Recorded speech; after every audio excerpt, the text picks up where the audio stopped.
some other shit. They earthlings, I was born on the mothership. Well, wait, turn that up a little bit. They on some dumber shit. I'm trying to wake niggas up, they on the slumber shit. Your DNA is an equation, so your whole body's a mathematical ratio. Ladies and gentlemen, the So What Morning Show, back after a 2-week hiatus. You know, us Hollywood folk, yeah, it's a little icy, right? Us Hollywood folk, you know, we take long, extended breaks, even though we're broke. Ladies and gentlemen, get at us right now. So What Morning Show back on the air on TradioV.com. That's Radio NTV. Get to your phone lines right now. 855-878-4652. That's the number to dial. The show today is going to be bananas. Out of control, sickening. But you know, before I give you the topic, I got to break down what we're doing in the community. Community empowerment segment, books, all of that. One of our special guests today has a book. I want you guys to go out right now, immediately, call to action, purchase her book, right? It's called Happy Wife, Happy Life by Isley, Nicole, Melton. Please support her work. She's going to be on the show today. We're going to get into this. We're going to, basically, she's going to tell us what this book is about, but she's on our panel. She'll be able to do that throughout the show, I'm sure. Dr. G, just listen. Just listen. One of his great works. Please go out and support it. A lot of people have bought this book, Dr. G, and have really positive things to say about it. I mean, a lot of my fans, anyway, reach out and talk about it and say, yeah, man, you know, I've read the book. It's a deep book. It's interesting. I've become a better communicator, the whole 9 yards. So please support Dr. G's work, as well as his other book, Real Influence. It's a nice, pushy manipulation book. How to get people to do things without being pushy. Doc is slick, man. Doc, you slick. This is the manipulation game by the nice guy. Hey, I really care. Please do this for me. It's one of those kind of books. Please go out and support Dr. G. Good stuff. Love it. Also, my book, The Rebirth of Seeds. Please go out. I promise you, because somebody said, man, my book wasn't signed. My bad. Send it back to me, and I'll sign it. I'll sign it, I promise. Please support my book, The Rebirth of Seeds, at IamZoeWilliams.com. Next step, myself and a friend of mine, Veronica Conway, we are doing a business boot camp. I'm hosting, she's the coach. And when I tell you, her business acumen is so high. She runs with the Tony Robbins of the world, the Iyanla Van Zants of the world. Anybody who's purchased blackmastery.com or Black Mastery from her blackmastery.com page should know. She created an NLP program that undoes Willie Lynch, that undoes Jim Crow at a subconscious level. She's that cold. She got, this is our Wantrepreneur to Entrepreneur 8-week boot camp. Anybody who's got the blackmastery.com program can join this boot camp by emailing her, veronica@veronicaconway.com.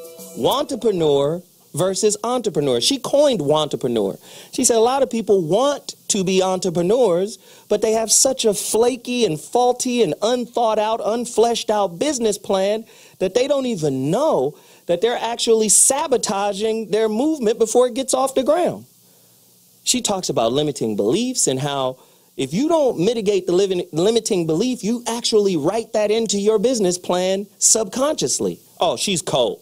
She's cold. So if you want to participate in the Wantrepreneur to Entrepreneur 8-week boot camp, sign up right now. Veronica@veronicaconway.com. That email address again is veronica@veronicaconway.com. That's how you RSVP. Corey's here cutting up again.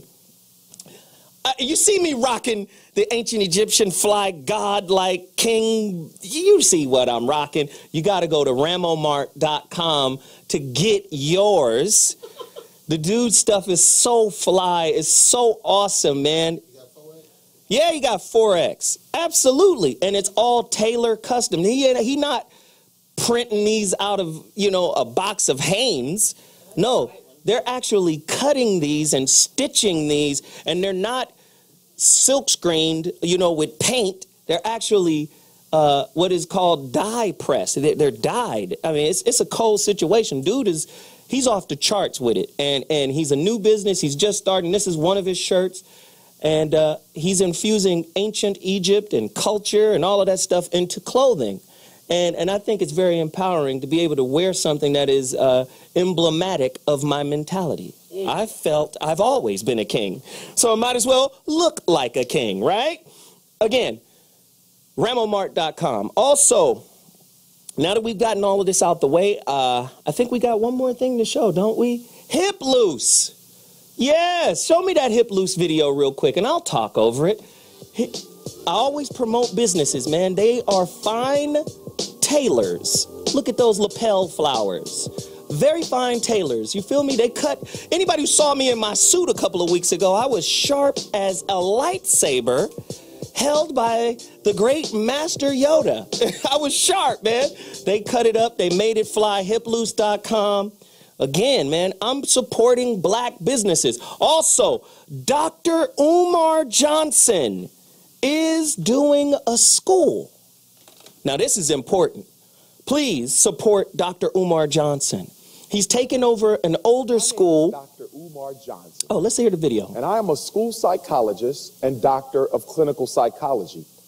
In addition to that, I hold degrees in political science and education. I am here at the historic St. Paul's College. This beautiful campus, 135 acres of which I hope to make the Frederick Douglass and Marcus Garvey RBG International Leadership Academy for African Children. This college, St. Paul's, was opened on September the 24th, 1888 by a contemporary of the great Booker T. Washington. That great ancestor's name was James Solomon Russell. Father Russell opened this college with less than a dozen students. And by the time it reached its zenith, St. Paul's College owned more than 1,000 acres of land and housed more than 1,000 African children. But unfortunately, last summer, June of 20... Can I tell you, this dude is a cold dude in our community, and we had to support him. He's about to open up a school. That video can be found on YouTube. Dr. Umar Johnson has created a school, the Frederick Douglass and Marcus Garvey RBG International Leadership Academy, formerly known as St. Paul's College. If you want to support this, and I urge you to get out and support this, because when we control our own education, that's when we as a community turn into a whole different kind of monster, right? Go to the website, drumarjohnsonschool.com/donate.html for more information on how to donate. Or go to or text Dr. Umar to 3600 for fundraiser updates. Please go support right now. With that said, my girl Veronica is on the line right now. Let's get Veronica in. Veronica, you got 35 seconds. You got 35 seconds to tell us why we need to go to the Wanderpreneur to Entrepreneur boot camp. Get at us right now. Because I am tired of seeing my brothers and sisters wander in the desert with no business model, and they have these very expensive hobbies, and they dedicate all their life and energy and money to a financial black hole. So I am interested in seeing people have strong business models and be profitable. We're going to get profitable in 8 weeks, so that's the game. Where can they find it? How do they sign up?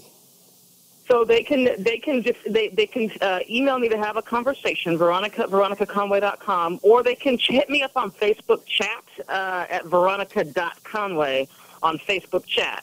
And I'll chat with them and see if it's the right fit. There it is. I appreciate you calling in. We got to bounce. When we come back, topic, questions, Dr. G's toolbox. It's about to go down. We got a panel in here like no other. I'm telling you, Zo What is back in the building. Mondays will never be the same. Oh! I noticed what you're noticing too. We'll get there in the very next slide. Okay, but we'll get to that point that you're all thinking about. The point is this. Obviously, the moderate aggression, and Strauss actually classified these aggressive acts as moderate. He called these things through something, push, grab, or shove, or slapping, he called moderate aggression. Everything above that, he called severe aggression. Well, there's a lot more moderate aggression than severe aggression. Yes, there is. But there's a lot of severe aggression. And something you'll notice that maybe, well, what did you notice, Melissa? What's surprising you about this slide? It seems from this slide that the wives are more violent than their husbands. And indeed, that's the next myth. The myth is, well, only men are violent. Now, if you look at the CTS, which is A, the most hated measure in family violence literature, and B, the most used measure in family violence literature. So remember Strauss? Remember his study that showed that 12.1% of husbands report being violent in the last 6 months? 11.6% of wives in that study reported being violent as well. For a while, this was something you could not talk about in scholarly circles. You couldn't talk about it because everyone would jump on you and say, hey, wait a minute, are you saying that women and men are victims too? That it's equal? And that's not what I'm saying, and I don't think that's what anyone's saying. What they are saying is simply that there's a phenomenon here that has to be explained, which is that wives usually score higher on self-report scales of intimate partner violence. And here's 3 studies, each of which show that when you're asking how much did you do, self-reports, wives report more than husbands in all of those studies.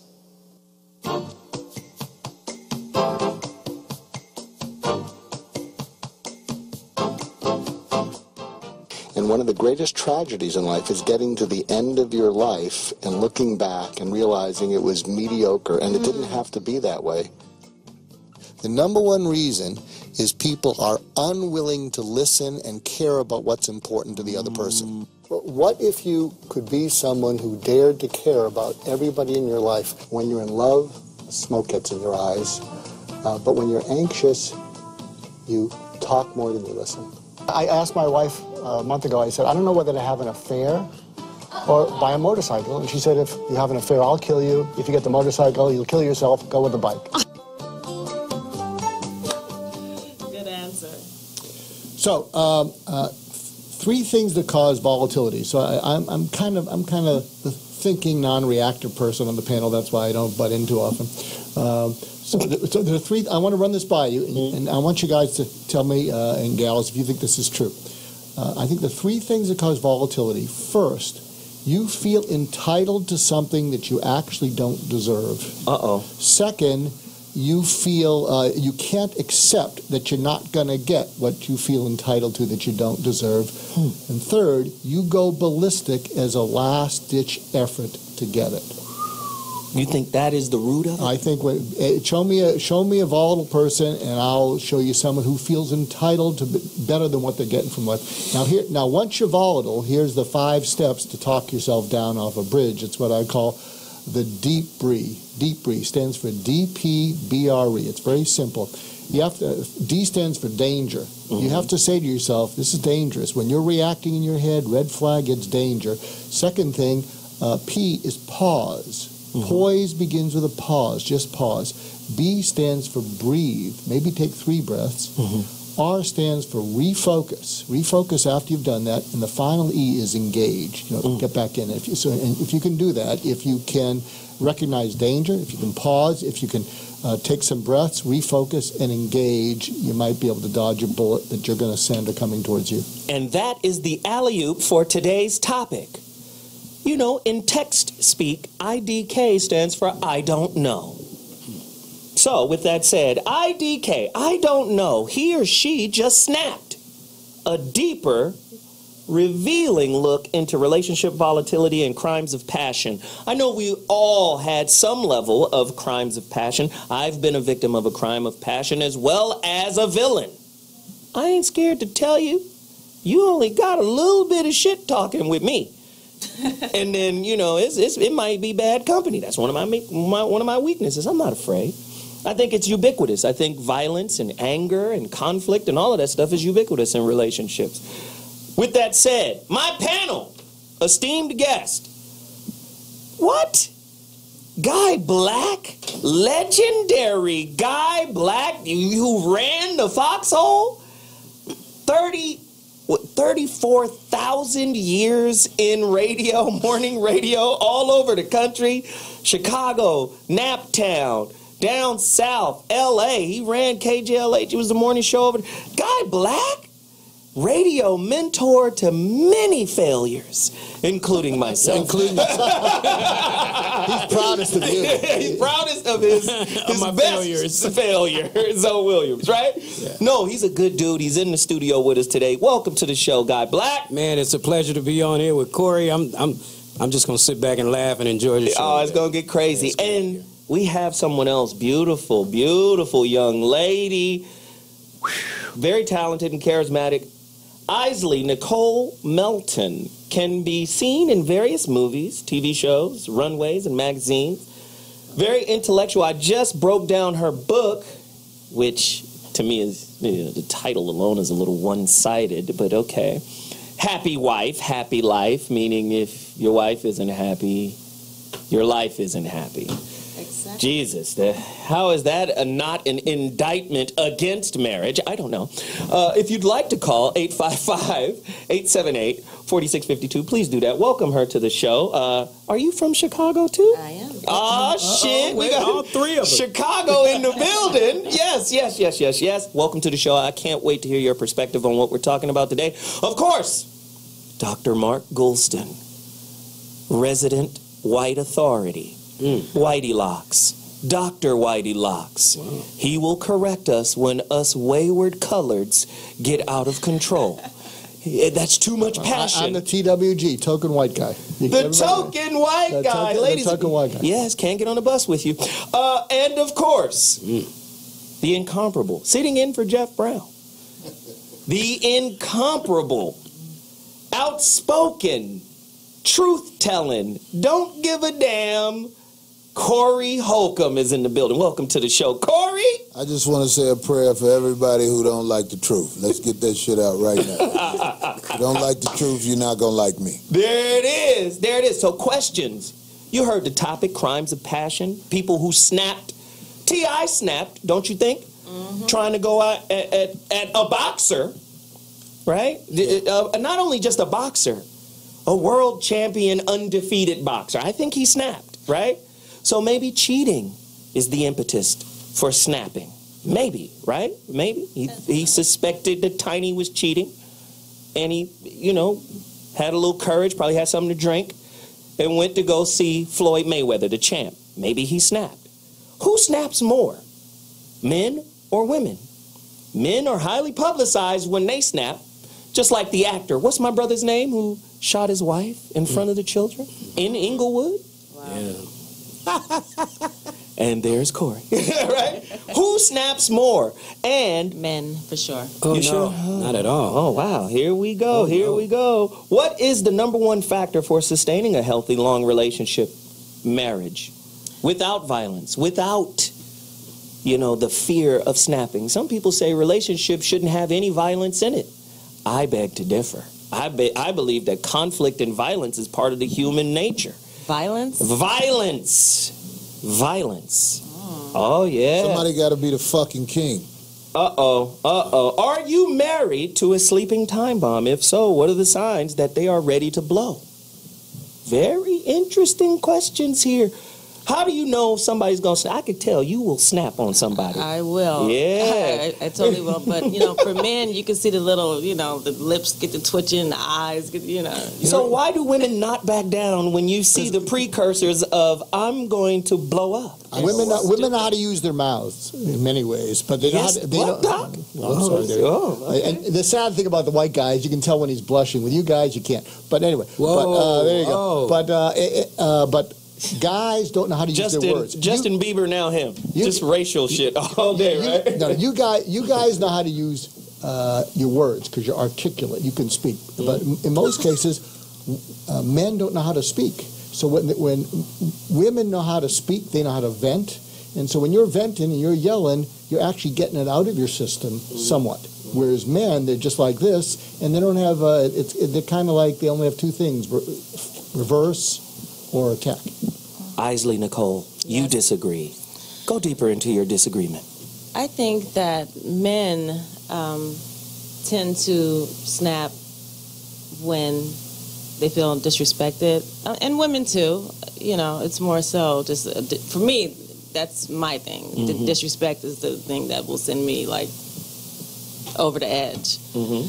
But in my older age, I can now, control it. You're like, let me count to 10 real fast before I kill somebody. Wow. You might get hit on 3. Yeah. Who said that? Guy Black said that. You can't count to 10 anymore. People don't allow that space anymore. I want to check this with Isley. I think women snap more when they feel betrayed. I think men snap more when they feel humiliated. Because when a woman feels betrayed, it's like, well, I can't trust you. Everything is all screwed up. Whereas men, we do have a little bit of this pridefulness. And when you feel humiliated and your ego is under attack. And who humiliates a man more than his wife? That is 855-878-4652. That's the number to dial. And that, I believe, is the crux of the issue. Hey, Zoe, but I really feel like, for example, the book, it says happy wife, happy life. Oh, Lord. I'm just saying, like, you really need to make sure you marry a person who has happiness in them. Great point. And then you can build something. But the truth is, men do not know how to go out and find a woman who has happiness inside of her. They always go by the way she look first. And that's the number one killer of men. And you cannot go off how a woman look. You got to see what she about. Guy Black. Go. Women do that as well. Women go for a man because of how he looks. I mean, like... Okay. No, women go for men because of money, Guy Black. There you go. Not just when money. You got money, you can sleep with whoever you want to sleep with in this country. I stand on that. You don't think Jay-Z and Beyonce are married. Yeah. You see what I mean? Do you think if Jay-Z didn't have any money? I think 20-year-old girls go for guys for their looks. Not grown women. But there are very few grown women as there are very few grown men. We're going to break. But when we come back, my question, are women more violent than men? All day long. We'll be back. I know everybody's freaking out, as I said that they would, when I said if someone hits you, you have the right to hit them back. I didn't say Jay-Z should have hit Solange. I said if you hit a man, that man has the right to hit you back. That's what I said. I stand by that. If you hit anybody, they have the right to hit you back. And this idea that men are not supposed to hit women, if you slap a man, he has the right to slap you back. Now, not everybody's going to agree, and I'm okay with that. But that's how I feel. That's why I don't slap anybody.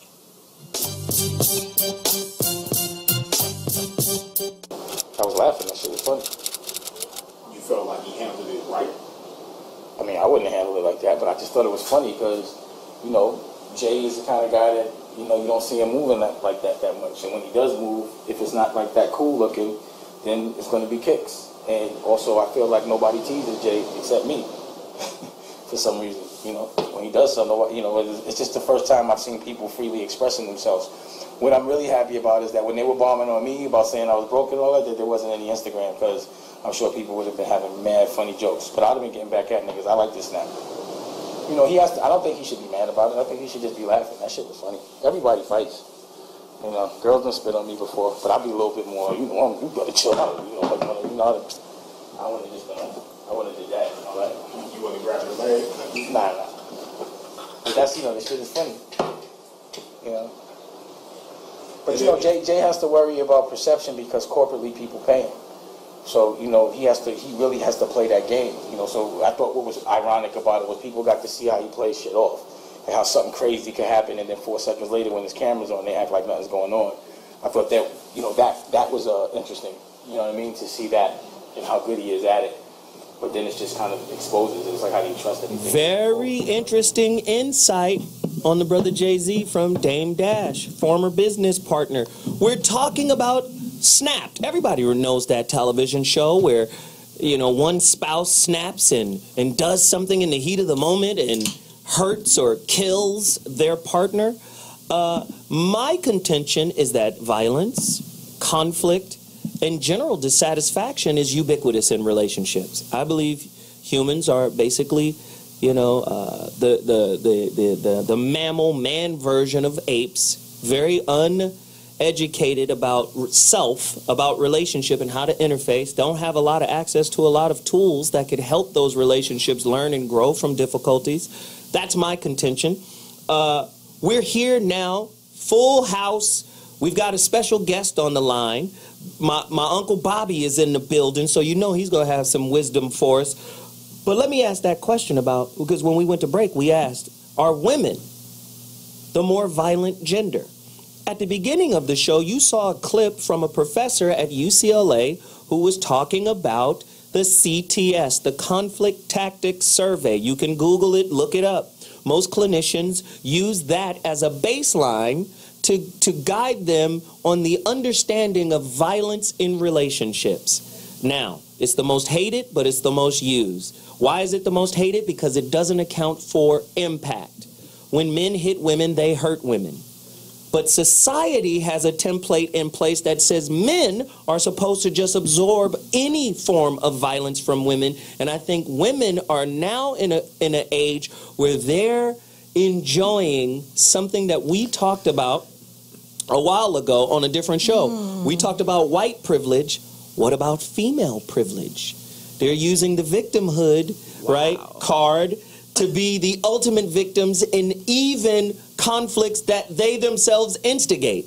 The CTS has shown that what is labeled as moderate violence, women dominate moderate violence. You know what moderate violence was? Slapping, kicking, punching, throwing things. Men are supposed to absorb that at all costs, as Jay-Z did. Yeah, because they deserve But we're it. human. If I ask 10 women a basic question, does everyone has limits? Most women who are sensible and intelligent would say, absolutely. Except my boyfriend or my husband. He's supposed to accept any amount of crap I dish to him. Is that true? Somebody talk to us. Without further ado, let me introduce online special guest, legendary brother. A lot of wisdom, a lot of information. This brother became the first black prosecutor in the city of Memphis, right?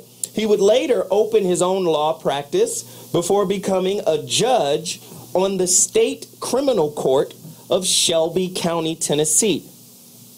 Listen, this brother right here had a television show. He was educated at UCLA. It's none other than legendary television show host and judge, Judge Joe Brown. In the building. Welcome to the show, Joe. How you doing, sir? Judge is in the house. Yes, the judge is in the house. Talk to us about what makes people snap in relationship. Okay. Your topic is an interesting one, and I've been practicing about 40 years. And I also was the public defender for the city at one time. I was the boss, so that really ramped up the exposure. There's something that's been happening over the last 40 years, and I think it has increased the violence that women run into, and that's what society has said about it's okay to be emotional. In other words, men and women are supposed to give free vent to your emotions. Another thing, which was just on the subject you were talking about, is are women more violent than men? And I would have to say that all over the planet, they have been given a license to manifest certain types of violence, and the men are supposed to refrain from responding to that.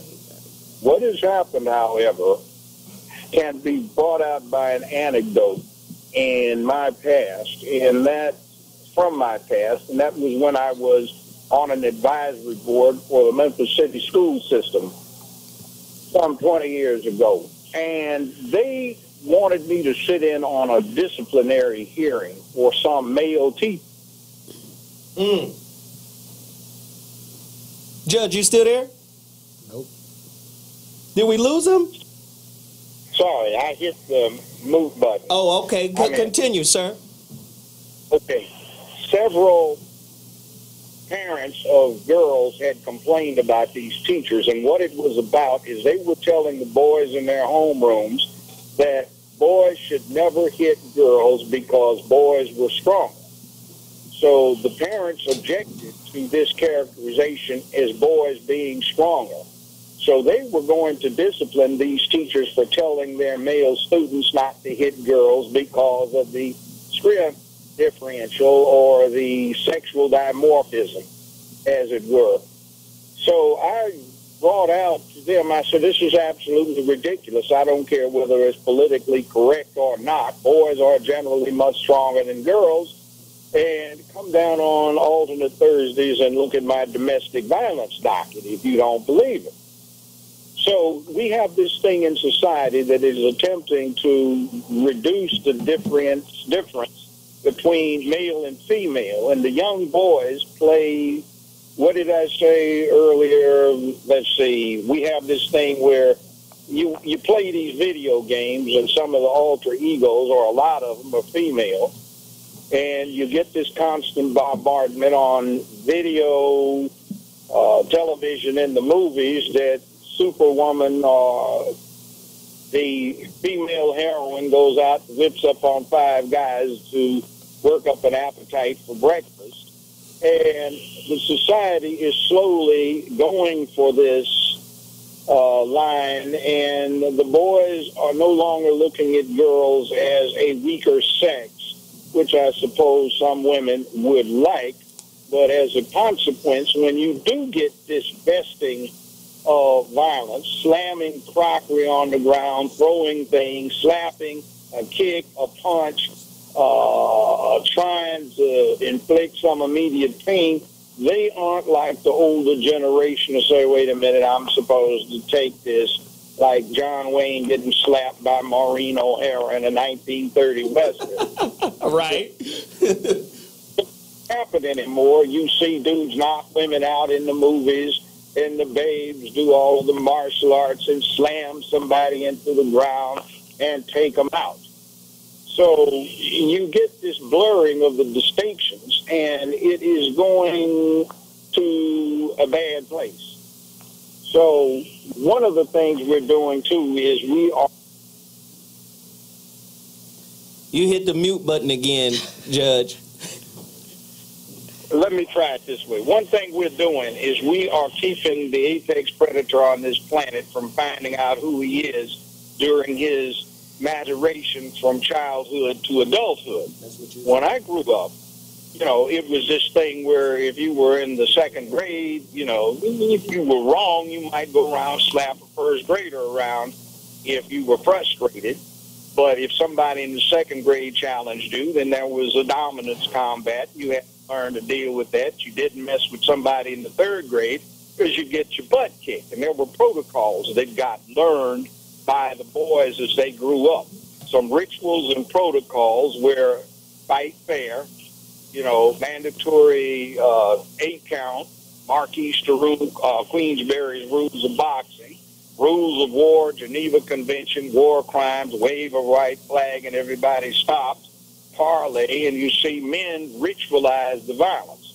And they learn to deal with bullies, and bullies learn not to be bullies because there were painful consequences. So Judge, let me ask you this really quickly. Let me ask you this question really quickly. In your experience, in your expertise, what do you think caused a spouse to snap quicker? Was it cheating? Was it financial cheating? Was it domestic violence? What do you, in the cases you've adjudicated, what do you find is that one thing that sets people off, and the most common thing that set people off? The one thing is a background stress, which is we're not doing well. If they've got finance, available, things are going all right. There's not that high stress level in a family unit or in an associative unit.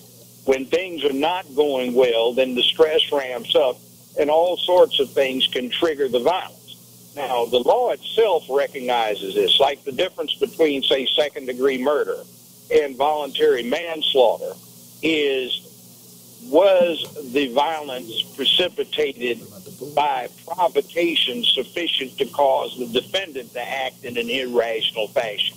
That would be classic common law second-degree murder. If it was something that would cause anybody to act in an irrational fashion, it became manslaughter. So there is suspicion that there's such a thing as provocation.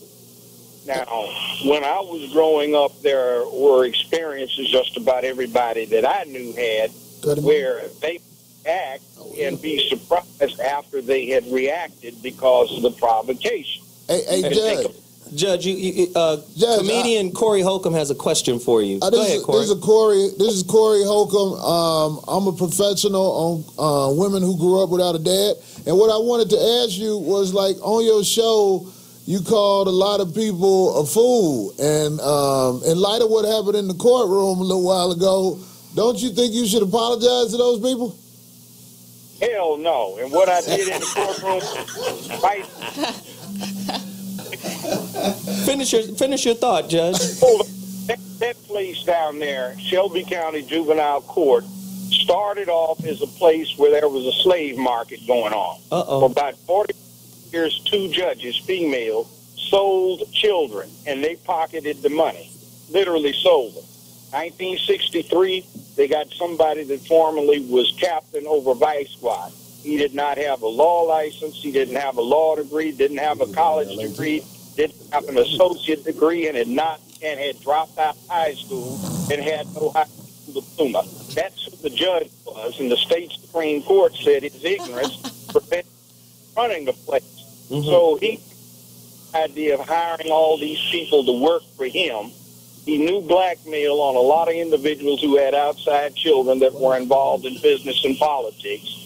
And there was a cesspool that is now totally privatized, and it's like the judge that they have down there has been there 21 days out of the last 3 years. He's ill, and he refuses to take medical retirement.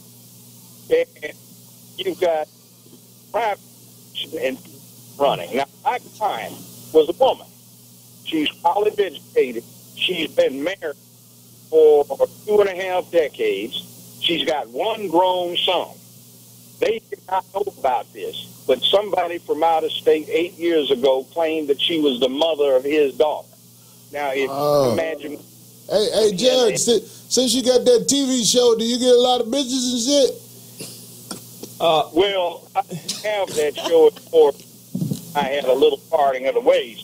I've got an interest in a production company that I am one of the founders of, and we're doing a number of movies, including one that will be starring Wesley Snipes as a villain. Oh, wow. That sounds like some very positive stuff going on. Listen, we've got to take a quick break, but when we come back, we'll conclude this conversation. The judge is dropping jewels right now. We'll be back at 2.2 TradioV.com, the So What Morning Show. I'll holler in a minute. All right, well, let's talk about it. Why is this? And Melissa says one reason why is that women are more honest. There's less of a stigma. If a woman says, yeah, I slapped my husband, well, how bad is that? I mean, how much stigma is associated with someone saying, I had to slap him. He was angry. He made me angry and I slapped him. Versus a man saying, yeah, I slapped my wife. It sounds different. It has a different implication. There's a whole range of connotations that are different for when men or women are doing the same thing. So there may well be differences in reporting bias. I don't think that's the only answer. Melissa, what else you got? But Melissa's saying something very, very interesting, is that in her not select group of girls, or young women, they were very happy to admit to slapping a guy. They were less likely to admit to being slapped. And in that group, slapping a guy felt justified. They could all look at each other and say, yeah, sometimes you got to slap a guy. But it never felt justified to be slapped by a guy. So there's a totally different culture around violence from men to women and violence from women to men. And what's the culture? Well, it's of course, and I want to get to that. I'll get to the other hands. But it makes sense that it's different because of the question of impact. Even if these people, even if men and women are reporting the exact same behaviors, we know from the slide I showed you at the very first slide today that the impact differs on men and on women, as it should. Men tend to be bigger, men tend to be stronger. When men hit women, women break. Ladies and gentlemen, we're back. If you're not aware of what we're talking about, IDK, I don't know, he or she just snapped, or a revealing look into relationship volatility and crimes of passion. We're talking about what causes people to snap in relationship, right? We're talking about the different complexities, whether it's financial infidelity, whether it's physical infidelity. What makes people snap? Why did Ocho Cinco snap on that night? And crazy. Just hold on. See, but I think that's one of the limiting beliefs out there that makes it difficult, right, for people to really understand. He has a history of domestic violence. Listen, we did a show. Most guys do. Right. We got to slap the shit out of We did a show here on narcissism, right? And the doc let us know that they had to take narcissism out of the diagnostic book, right? Yeah, they took it out of the new one because they said too many people have it. I mean, you're going to be pointing, everybody is narcissistic. So everybody's crazy to some degree, right? So it's easy to just fall back on a concept that, okay, my boyfriend in particular was crazy. No, that frees you of any responsibility of what happened. I think women create the environment too. We can't just... but do anybody know the history of that woman that Ocho Cinco married? Do you know her history? Because I'm from Chicago. I know who she used to be with. And, you know what I'm saying? The homies knew who she was before. You talking about Evelyn Lozanda? Yeah. Oh, girl used to be married to Antoine Walker. What does that mean? That means when he got robbed, she knew who did it. That's what I'm saying. Oh, girl is a head case. If you watch her behavior on TV, you see. But see, this is what I'm saying. There's like this fantasy, bullshit kind of concept that women have in a lot of ways. And then let me just say, and it's not just women, it's men too, but you kind of think, this will never happen to me. I'm not responsible for what happened to me. But that's in one breath. In another breath, I magnetize my reality. Well, if you magnetize your reality, did you not also magnetize this particular type of man? It's like a pseudo, I believe in the law of attraction, but I don't think I deserve this. The judge made a good point about the more stress someone is under, the more they got to kick the dog. And so a lot of times part of an intimate relationship makes us feel it is safe to take it out on them when we couldn't take it out on work and get fired. We couldn't take it elsewhere. So if you're already loaded for bear and you got to kick someone, we tend to treat our intimate relationship almost like they're a part of our body. Meaning, if you make a bad shot, you break a golf club like the guy did yesterday. Right. And so we treat the other person like that. When we're ticked off at them, we just treat them like we're pissed off at ourselves. And then the judicial system will take advantage of that. With that said, let me wrap up our guest who's on the line really quickly. Judge Joe Brown is getting ready to leave. Judge, where can people find you? What are you doing? How can people connect to you and share information with you or get information from you? Well, I am running for District Attorney General in Memphis, Shelby County, Tennessee. And it fits right in with the subject here. We've got the first female DA in the city's history. And she's got 12,000 rape victims that she has ignored and has not tested the DNA kits to find out who the perpetrators are. She has a singular disdain for violence. And it's almost like she is determined to ignore women as a separate entity. I find that is a peculiar set of circumstances. But you can get me several different ways. You can contact Celebritunity, which is a production company that I have, and leave messages. You can reach me on various of several sites reflecting elect Judge Joe Brown, District Attorney. you can pretty much get me that way. Now, please, if you've got some business, okay, but don't come in here with, I got this bad situation, what am I going to do? Go hire a lawyer or go think about it. Hey, Judge. Somebody else there. Judge Brown. Yes, sir. When you get a chance, say hello to Randy Wade for me. My name is Bobby Glanton-Smith, and we share him as a mutual friend. All right. You mean Boss Hog? Yeah, the mayor of Memphis, the unofficial mayor. Yeah, we call him Boss Hog around here. All right, now. Those Randy Wade, they passed a special act to change the qualifications of sheriff so he couldn't run. It's still kind of strange. But he's a great guy, and he's done a lot, particularly that would include some years ago playing a father figure for a lot of the basketball players. But back to this whole thing about the violence. We've got this deal right now in society where violence is consequent motion. Okay. And we also have another thing where the boys are being taught that they're the same girls. Girls are being taught they're the same as the boys. And without self-control, you've got a big problem with what happens when the bigger impact connects with the slighter figure. Yeah, that's true. That's true. And that's a great point, Judge Joe Brown. We appreciate you. The next time you're in L.A., please don't hesitate to come through and sit in with us, man. You know we have great respect for you, and we hope you win your run, and we appreciate it. And the next time you're here, please don't hesitate to reach out and let us know so we can book you in studio. Will do. And you can send contributions to those political websites if you choose to do so. Absolutely. Thank you, brother. Hope to see you soon. All right. Thank you. All right. So, my question now. We've got famed defense attorney in the building right now, Milton Grimes, right? Good morning. Good morning, brother. Thank you for being able to come in. I know your schedule is really tight, and we appreciate you sharing your time with us right now. My question is, to me, and I'm a young cat, so I'm going to sit back and listen to your expertise, but I feel like the judicial system just really rapes and pillages the ignorance of the people it's supposed to protect. We have all of these symbols of balance and integrity and fairness, but when we look at, say, crack cocaine versus powder cocaine, and we look at classism, and we look at ethnic groups, black men in particular seem to get the short end of the stick all the time.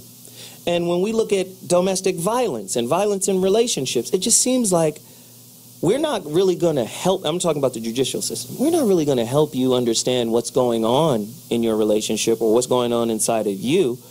We're just going to punish you. We're going to put you in jail. So you made a mistake. It's against society's laws. And ultimately, society benefits from your failure. We don't even want to talk about privatized prisons.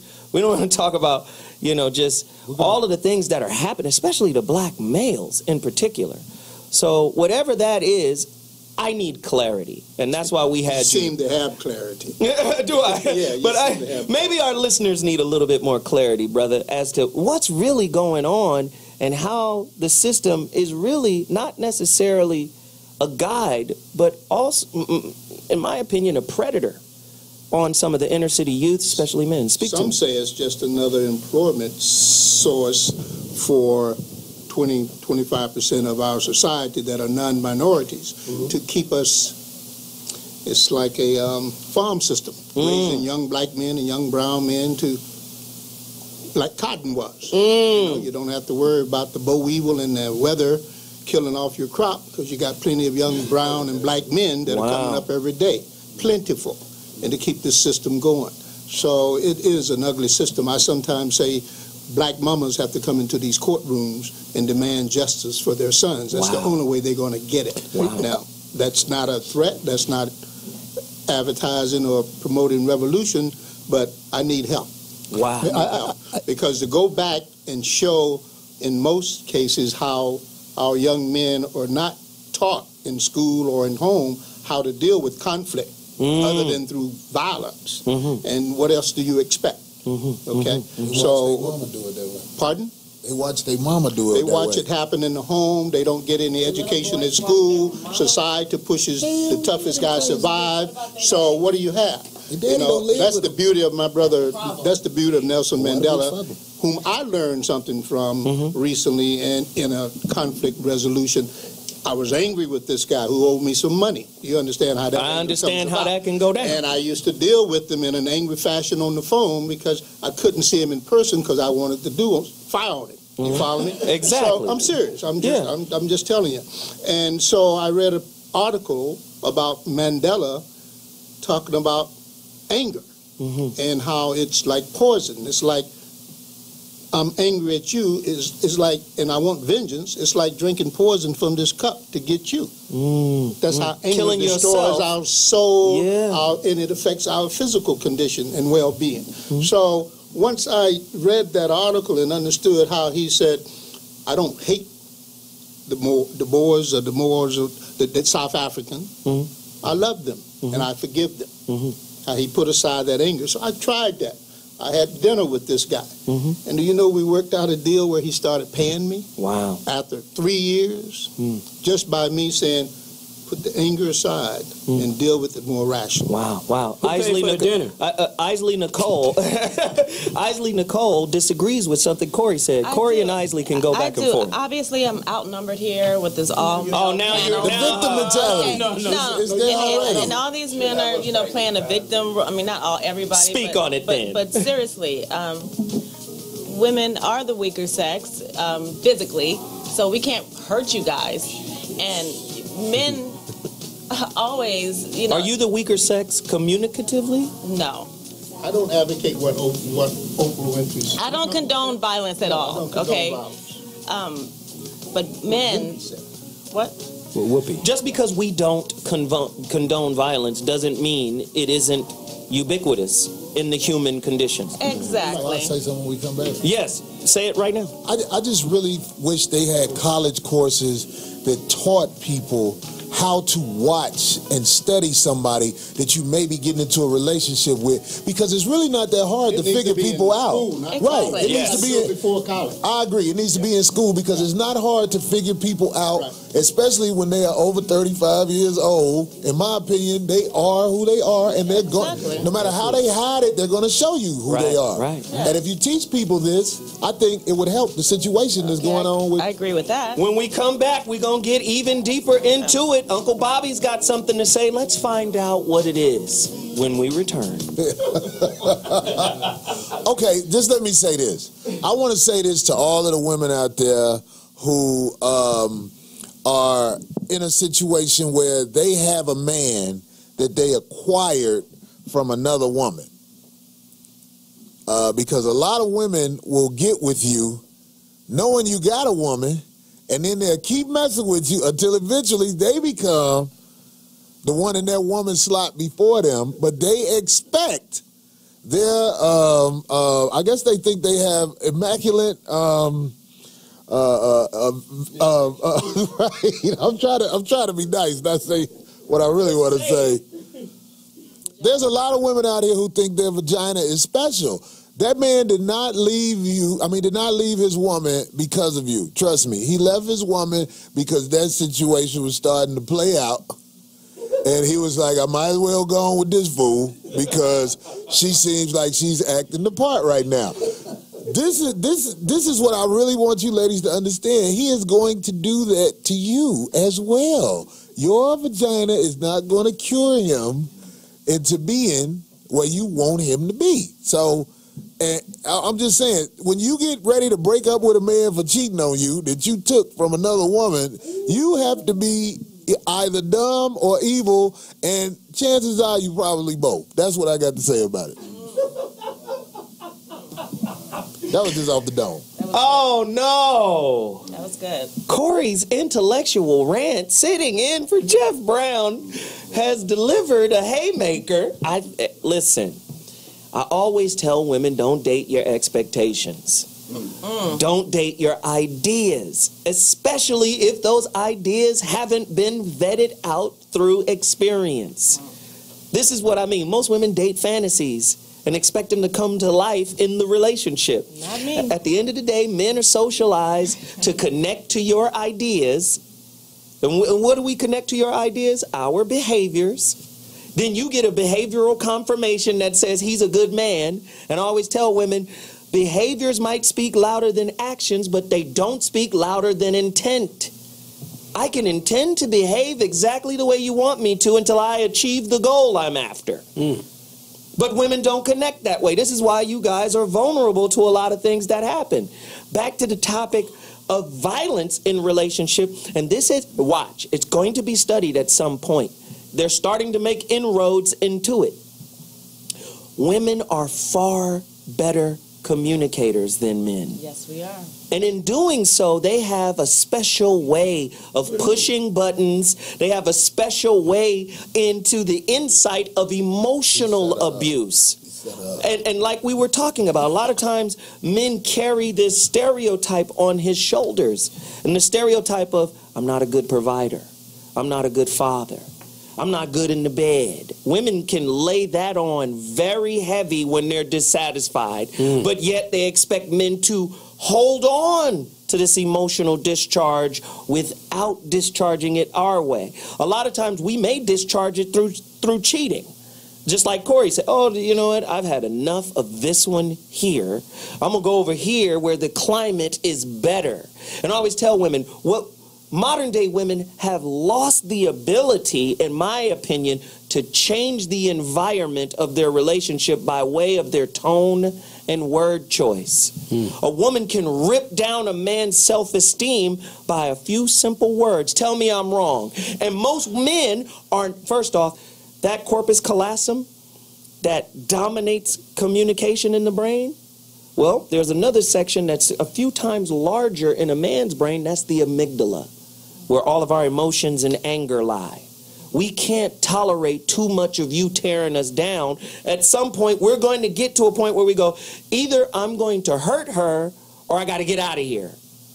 That's where you push us to. And then when you got the judicial system backing you, that's your real daddy. Am I wrong here? So you think some men all have to be pushed? Bobby got something to say. Domestic violence? I believe it.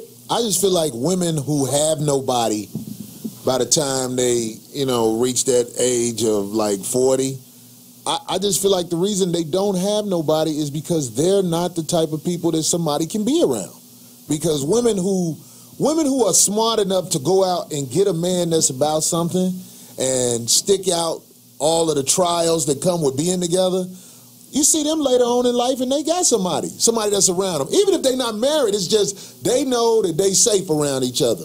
But it's just a lot of women, you're not safe around them. They're going to destroy you the same way they're going to destroy their kid. Listen, and everything that come around them. It's just nobody says that. And I'm just saying, Isley, Nicole, maybe you can speak to this. I walked out of a liquor store the other day. Two brothers was arguing, and one thing came out of one brother's mouth, and it was interesting. And I'll throw this to the panel, and everybody can expound on it. The dude said, the two things that'll destroy a brother's life in America is money and women. That's what I'm walking out the liquor store. They arguing. He said, man, I done told you the two things that'll ruin your life in America is women and money. You can get killed over both. Quicker than anything. Quicker than anything. Now, in our community, can you argue that our sisters have hedged the judicial system, right, in between her and her man in a lot of ways? No, I don't think so. I think that for years and years and years, men have been hurting women for no reason at all. Agreed. I will agree. And that's why we have laws. That's why we have laws in our favor, because we are we can't hurt you guys. I mean, only way we can hurt women you guys can't hurt if we shoot you. You're we dead. Just did the Snap television show is usually about women killing their husbands. No, yeah. It's called women are not aware of how many people they've destroyed that came around them. And men in their are not lives. aware of all the women that they've destroyed. I mean, all And these, most of all the time these when you single talk to a mothers, woman, and you know, you'll say a hopping point. from You'll one be woman like, to another because right. you I feel hear like you. it. Yeah, sure. Yeah. Look, you'll talk to a woman. You'll be like, wow, this happened over here. Her response is not to talk about what you're talking about. Her response is to talk about something that she could think of bad you did. That's the situation. So when instead of acknowledging what he's saying, no, I think what he's saying is it's evil and it's calculated. They know what they're doing. But I think what he's saying is women are not socialized to be accountable. And men aren't either. Men. You see what I'm saying? She did exactly what I said. Instead of talking about what you said, let's go back. She said, and men aren't either. Let's go back. Let's go to Milton. Let's go to Milton. They both have not been educated. Speak to the mic, Milton. They both have not been educated on how to deal with conflict appropriately. You got to go back there. Yes. And they're doing the best they can to survive the situation they're in. And we're taught that violence, women and men. I don't think so. No? Finish your point. Finish your point. Go ahead, brother. I ain't trying to cut you off. Why don't you think so? No, don't worry about I feel like women... They can't blame it all on women. I'm not blaming everything on women. Thank you. Or if I said it wrong, let me say this. I feel like a lot of women, maybe that sounds better. A lot of women are evil.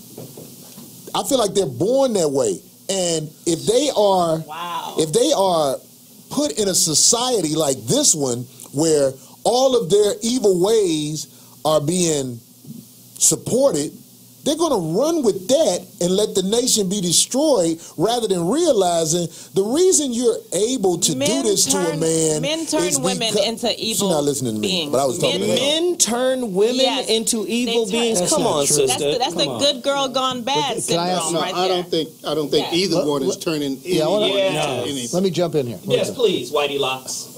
Okay. I hate to put all this responsibility on everyone here, but Isley, I want you to answer the question, what are women in the context of, I guess, an African-American relationship, so shows mostly about that, what do you think they are entitled to, and what do you think they're not? And I'm going to ask the guys, in that relationship, what do you think you are entitled to, and what do you think you're not entitled to? Okay, I don't think we're entitled to anything but respect. That's it. What? That's it. In a relationship. Say what you mean by that, by respect, before we jump out of it. Just common respect. I mean, don't disrespect me and don't cheat on. Are you talking about in a relationship? Yeah, in a relationship. Yeah, she said cheating too now. Yeah, I mean, I've never been cheated on before, but that I know of. Oh my God. That I know of. Corey left the building. That I know of. Okay. He's cheating while you here. You don't. Right. He's getting the rub down right now. Tell her, Bobby. Where is he right now? Where is he right now? Where is he? No, I don't know enough about this sister to you don't have to know about her. Where's the man at right now? No, here's the thing. There are exceptions to every rule, and this might be that long shot right here. But no, it's a possibility. It's always a mathematical possibility, but that's all that it is. But I just want to come back to something she started earlier today when we was watching the 50 Cent thing. Yeah. Now, that happens so many times where they'll show a clip or people would, pass information on somebody without the total picture. She described why she got beat up by 50 Cent. Partially. She partially described. No, she left out the most important part. Yes. And that was she's in a relationship with a violent cat.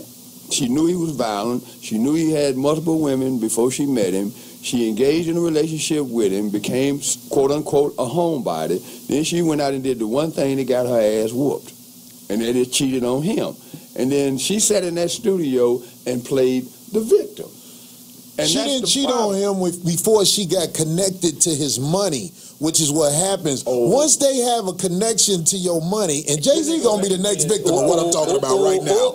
When they don't need you no more. Kanye. When they don't need you no more, you are done. They have worked you the way they mama taught them to work you, and nobody will say it. Wow. Wow. And that's heavy. If you studied a mama, you will see the same situation. You really hate women, huh? Uh-oh. Wow. This is what we'll do. When we come back. Predictable. Wait, y'all hear the music? You hate Wait. I help broke bitches all the time. They don't even have groceries, and I buy them groceries. Oh my God. Okay, listen. Things for women. We're about to take a quick break, but when we come back, when I see they kids with bad shoes, I buy them shoes. I help women. When we come back, Corey's going to answer the question if he hates women. He does. When we return. She know me. To be in a bar fight, to be a victim of a lot of different crimes. But when the crime is relationship violence, women are 5 to 8 times more likely than men to be victims. That's not going to be a surprise to you. But it's just such a huge difference. Again, violence by an intimate partner accounts for 21% of all violence against women. Only 2% of violence against men. So this problem of intimate partner violence is not a problem that impacts men and women to the same degree. What we're talking about is something that is hurting and killing women a lot more than it's hurting and killing men. Men, only 2% of all violence against men is committed by their partner. So if you're a man and you're in a relationship, and unless you're a nervous guy, you're thinking, I wonder where violence in my life is going to come from, chances are it's not going to come from your partner. If you're a woman, you cannot say that with the same certainty. And finally, according to the United States Department of Justice, 33%, that's 1 out of 3. 1/3 of all women who are murdered, 1/3 of all murders against women are committed by that woman's intimate partner. 1 out of 3. That's extraordinary. Here we're back. We're back again. They always deal, it's almost like, and this is what I tell my son. I tell my son, I say, listen, your mother is the referee of your life. I said, now, in a game, can you win an argument with a referee? He goes, no. Can you get a referee to change a call? He says, no. I said, you need to look at your mother in the same way. Because the way society works, if you do not have the requisite skill set to resolve conflict, they're going to catch the person. They're not going to catch the first person who did whatever. They're going to catch the person who retaliates. And that's the way society is set up. When men react, of course, that demographic says there's only 2% violence from women to men. We saw a demographic earlier that said 40% of men are suffering domestic violence. And I say as they go deeper, those numbers are going to balance out because women have a different methodology for abuse in relationship. And women will say out their mouth in one breath, emotional violence is worse than physical violence because you can heal from physical violence. It's the emotional violence that is prevalent. And I think, not to say that men aren't emotionally violent to their women. Talking about psychological? I'm talking about that psychological violence. And I believe because women are better communicators, because women are more in touch with their emotions, listen, if a man is made up of, like, no disrespect, take Louis Dix. Louis Dix was made up from brick and mortar of, listen to what I'm saying, of just being a dad and a husband. To him, that's the only thing that mattered. I'm a dad and I'm a husband. And after 16 years, his wife cheats.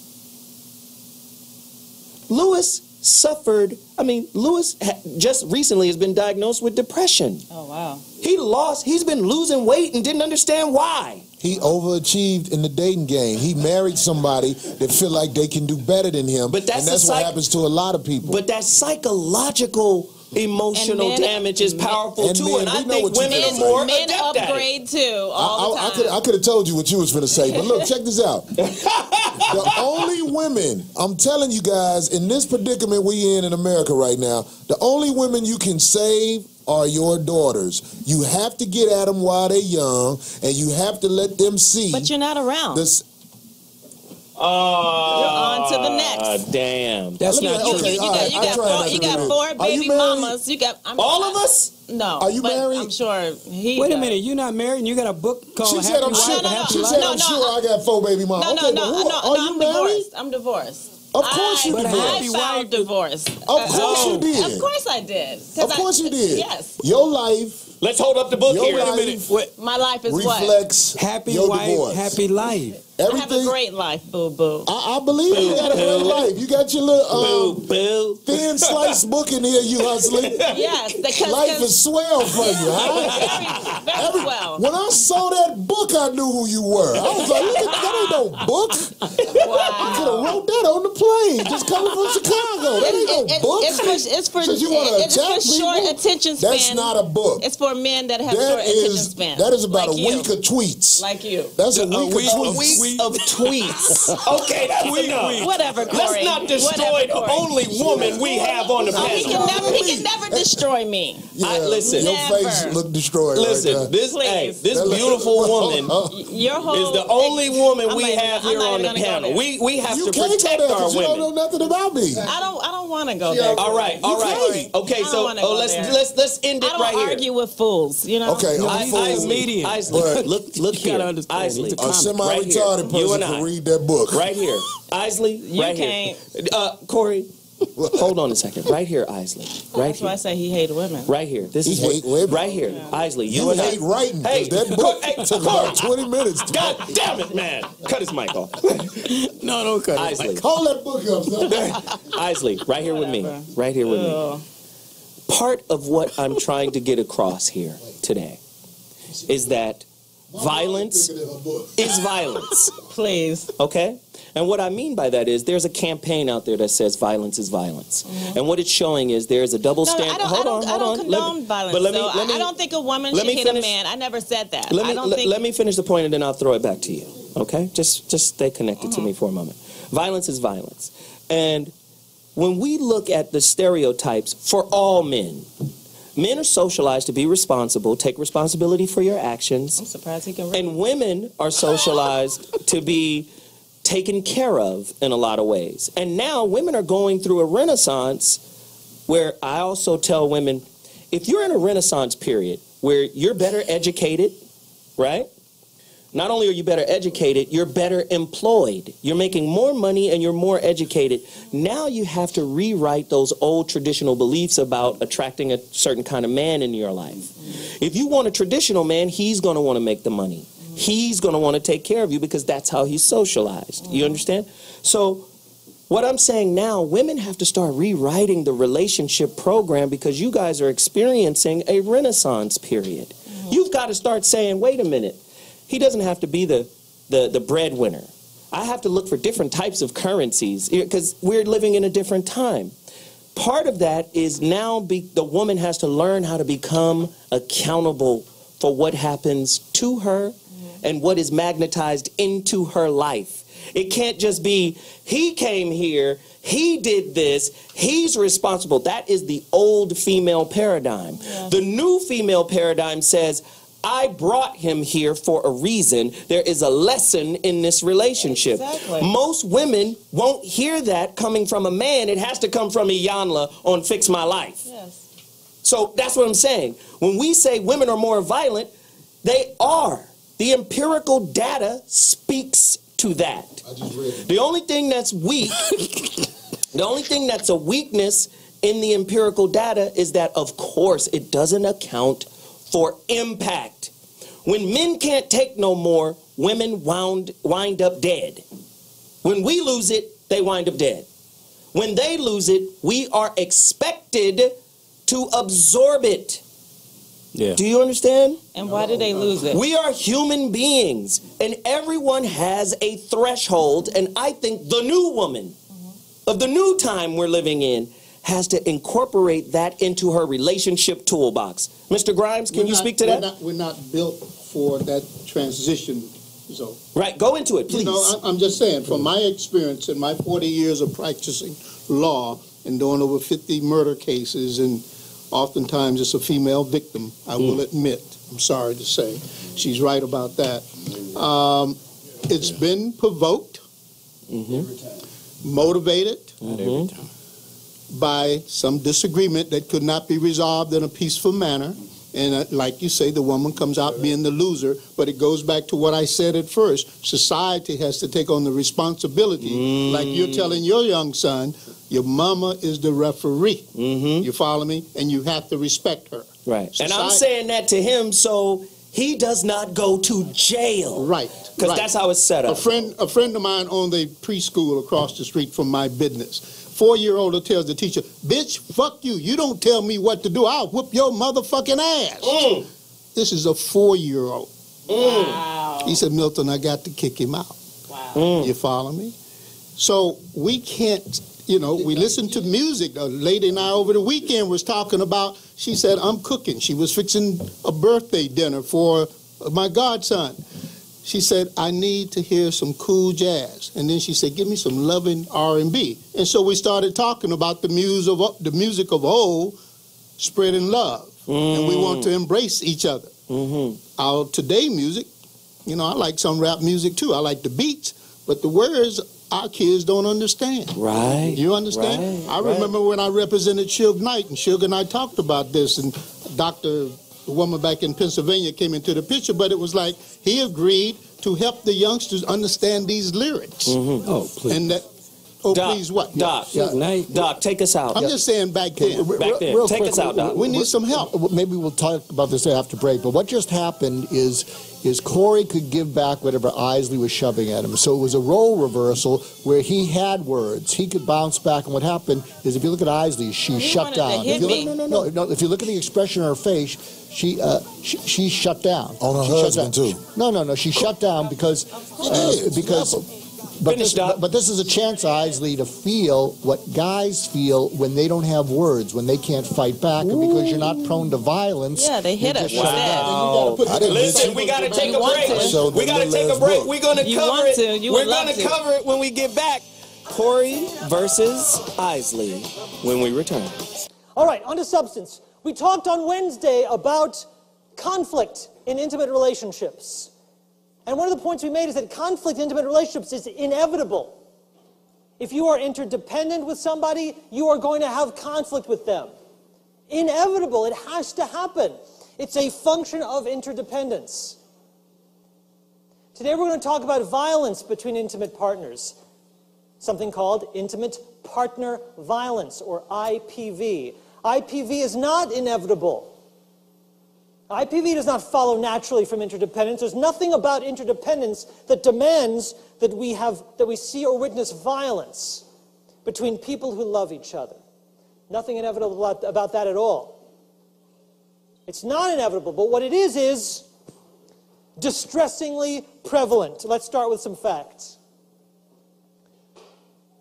1 to 4 million women are assaulted by a male partner every year, and that's in the United States only. Now you might say, hey, Dr. Carney, 1 to 4 million, that's a big range. You can't settle on a number in there? No, you can't. And why not? Because this is not an event that is reported very accurately or widely. So these are estimates based on the best available data, and the best available data is often not very good, because even when an assault is reported and the cops come and say, okay, we heard that you were in trouble here, sometimes then couples will say, oh, sorry, nothing, that's just a mistake, please go away. So our estimates are rough. Still, that's a lot of people to be physically assaulted by their partners. Boyfriends, husbands, roommates. Very heavy stuff. Very heavy. Very heavy stuff, and I think it is important to outline the stats. And remember, even the great professor here, that's Benjamin Carney from UCLA, I mentioned his book, which you can get on Amazon.com. It's like $80. It's called Intimate Relationship. It is co-written by a sociologist at UCLA by the name of Bradbury. You got to get this stuff. It's very important because these are the tools that you need. I mean, most people aren't even reading magazines. So when you read, you broaden your consciousness. So these are the type of books and stuff that I try to direct people to do or to get, because it really broadens your knowledge base. And I tell people all the time, and well, I'll talk about this a little bit later in my final thought. This is what we're going to do. We have a special guest. She's going to spend a couple of minutes talking to us. Her name is Lisa Bratman, and she's LCSW. She is a psychotherapist, relationship specialist, public speaker, and media commentator in her Midtown Manhattan private practice. Oh, bougie. Yes, she knows her stuff. Anyway, she's been listening for the past 15 minutes, and we would like for her to contextualize all of the scrum that we've thrown out over the past 30 minutes. Lisa, welcome to the So What Morning Show. Talk to us about your perspective on what we've been trying to cover. Well, it sounds like you're covering a lot of different issues here. Abuse, emotional abuse. I like what someone said, that emotional abuse is just as devastating and harmful to a person as physical abuse. I think that is absolutely true. And I think people think if it's not physical abuse, it's not abuse. And it certainly is. Yes. Yes. Go deeper into that. Please say more. We're giving you the floor for a little bit. Keep it up. Okay. The question is how to have a good relationship. Clearly, any sort of abuse is going to make that impossible. And it's important to really understand what the abuse is about. Is people often who are abused, whether it's physical or emotional, feel as if they did something wrong, as opposed to look at the person who's making this happen. And that's where the problem comes in, is that they don't leave or they don't say anything because somehow they're led to believe they did something to create this. And that is one of the greatest misconceptions about abuse. Let's talk about abuse or violence and gender differences, because we're under the misnomer that men are just more violent than women. And I believe as we become more sophisticated in psychotherapy, psychoanalysis, and all of the different stuff that the clinicians are learning, I think it's going to even out at some point. I believe women engage in violence in a different way than men do, and it's more subtle, and we're not really focused on it. Even with the doctor, or with the professor here, he mentioned earlier the CTS. And how the conflict tactics survey shows that what is classified as normal or moderate violence by Strauss in 1980 is a type of violence that should be absorbed by men. Pushing, slapping, punching, kicking, we should be able to absorb that. And I'm saying at some point, we're going to have to recontextualize that, because men are just not built to do that, I believe. I don't believe we should have to absorb violence. Go into that.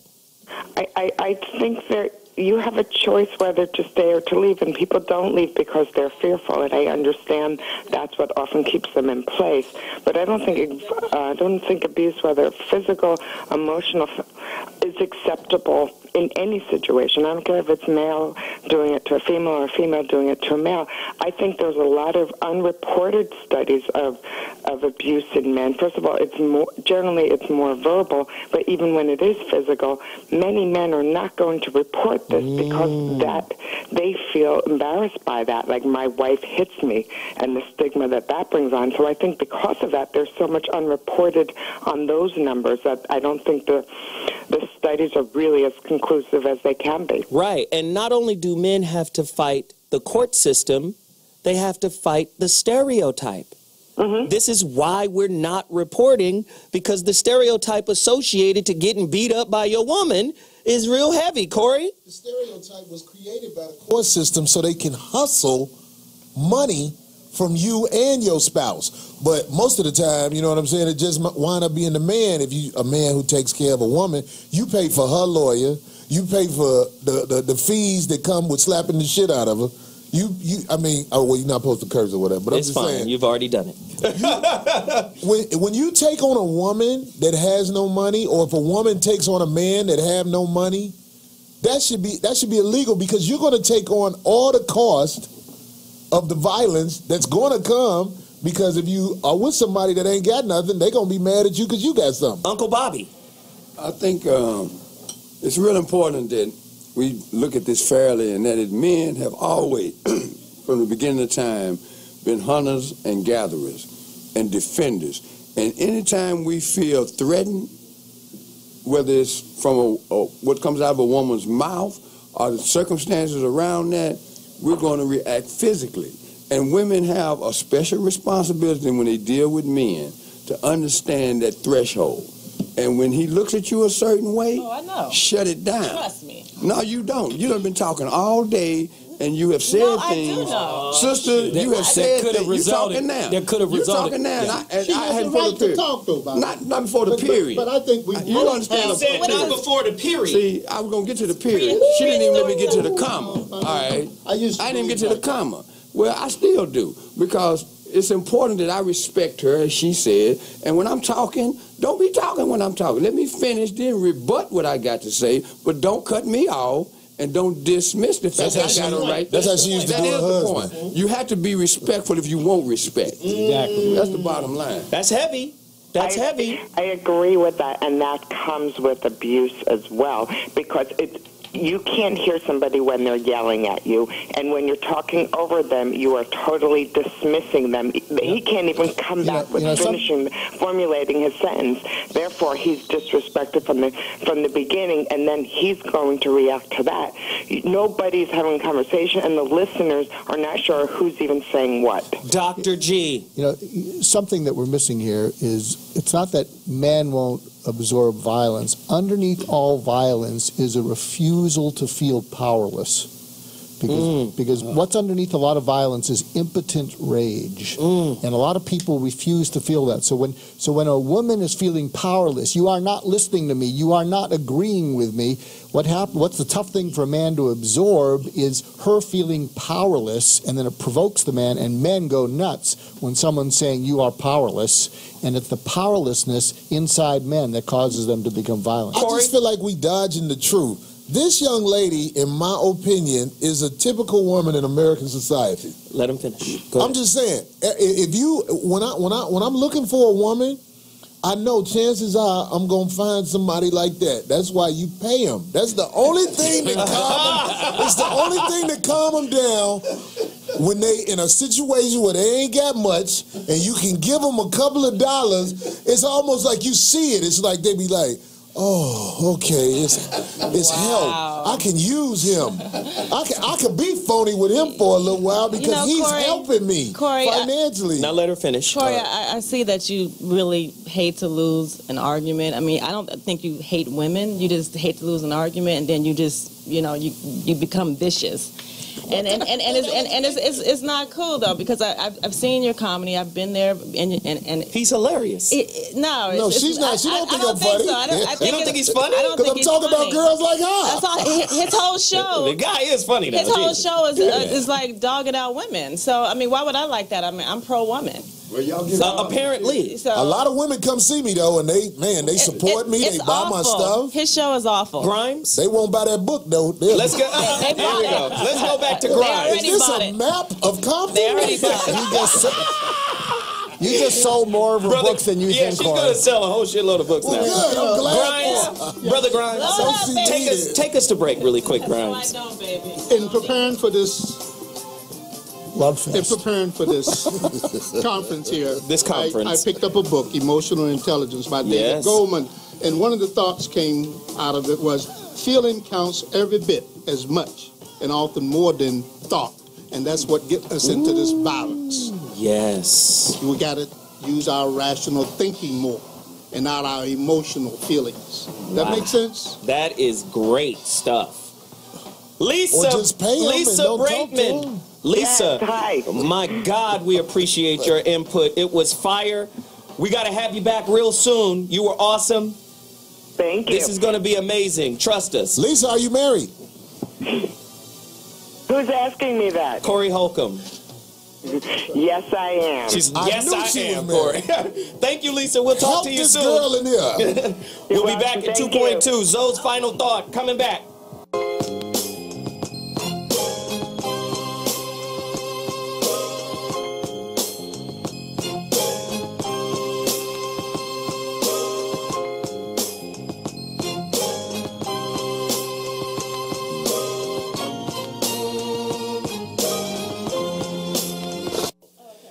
Ladies and gentlemen, Zoe Williams is back in the building with the final thought for today's show. Again, I urge everybody to understand this about this show. This is like a social experiment. We are not here to answer all your questions, but we are here to rattle your cage, to wake you up, to get you to go out, research. You've heard something, you've been inspired, you picked up something.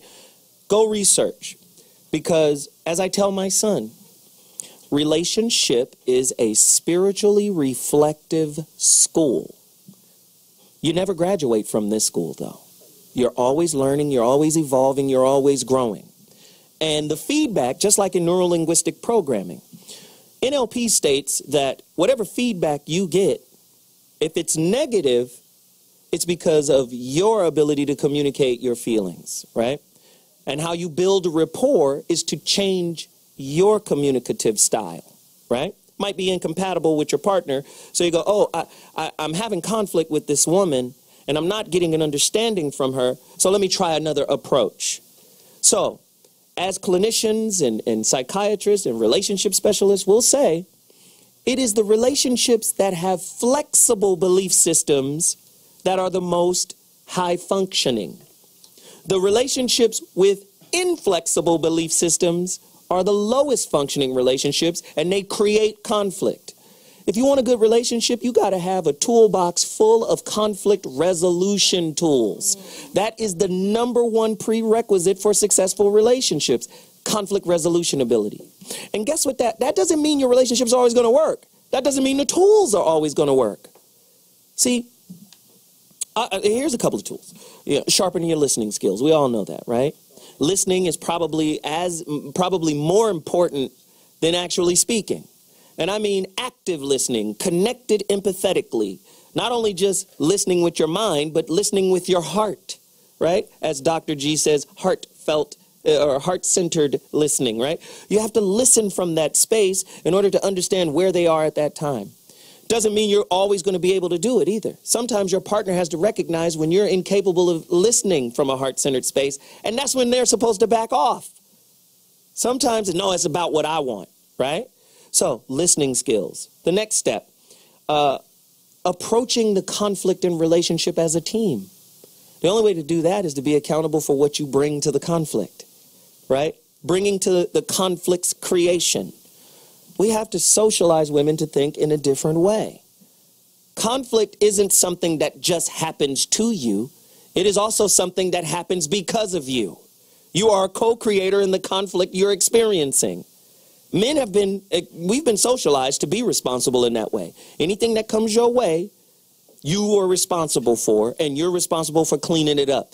That's how I raise my sons. That's how you raise your boy. That's how we raise our kids. I tell my son now.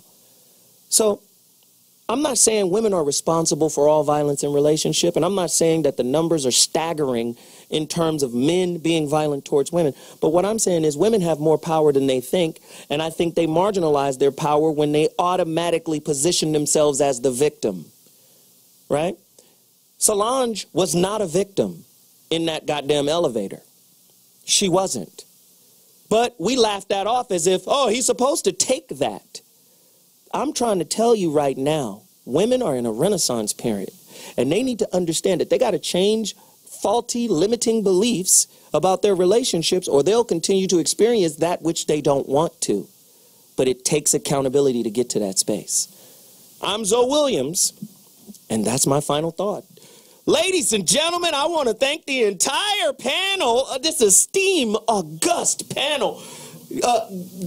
Guy Black, where can they find you, man? How can they connect with you? I'm right in Inglewood on the corner of Market and Manchester. Oh, Jesus. I'll be selling her book out my truck today. I want to see y'all about 3:30. I got 6 left. Absolutely, absolutely. Brother Grimes, man, famed attorney, supported Rodney King. I mean, the brother's been in the game for a long time. He was his attorney.